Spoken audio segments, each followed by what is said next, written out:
इस सफ़े का मकसद लेटर ई का इंट्रोडक्शन और फोनेमिक अवेयरनेस क्रिएट करना है।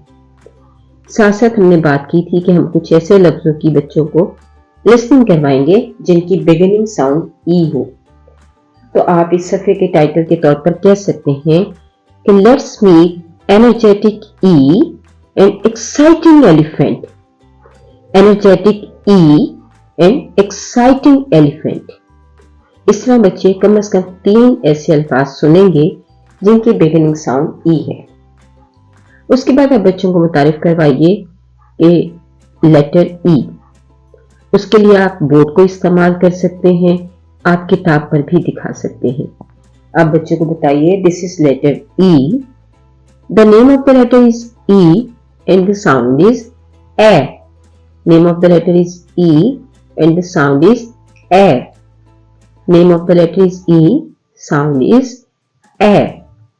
वही 3-2 मेथड का इस्तेमाल कीजिए ताकि बच्चे आसानी से सीख सकें।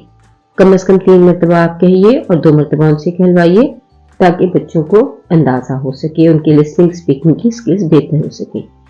उसके बाद आपने क्योंकि वोकैबुलरी इंट्रोडक्शन देना है और वो एलिफेंट और एग का है, तो आप बच्चों को जैसे कि हम ABCD में करते आए हैं कि हम बच्चों को एक छोटी सी राइम या चैन सुनाएंगे और उनको बच्चों को वो याद करवाएंगे और कोशिश करेंगे कि जब तक लेटर ई का वीक चले, पूरा वीक अप्रॉक्सीमेट एक लेटर चलता है, तो हम उस लेटर की जो राइम है या जो चैन हमने उनको याद करवाया है वो हम उनसे कोशिश करें कि वो बार बार उसको दोहराते रहें और पूरा वीक उसको कहें।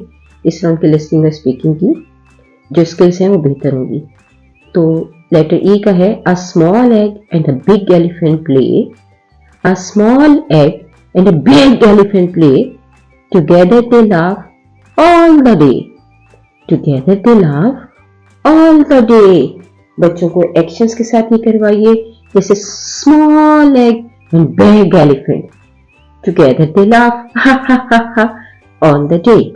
इस तरह के बच्चों को आप करवाएंगे तो बच्चे इसको याद रखेंगे।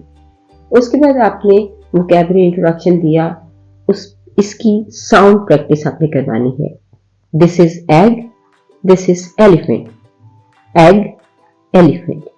Egg, elephant. Both have the same beginning sound a. A egg, a egg. A elephant, a elephant. इस तरह हमने सफ़ा नंबर 32 को मुकम्मल कर लिया।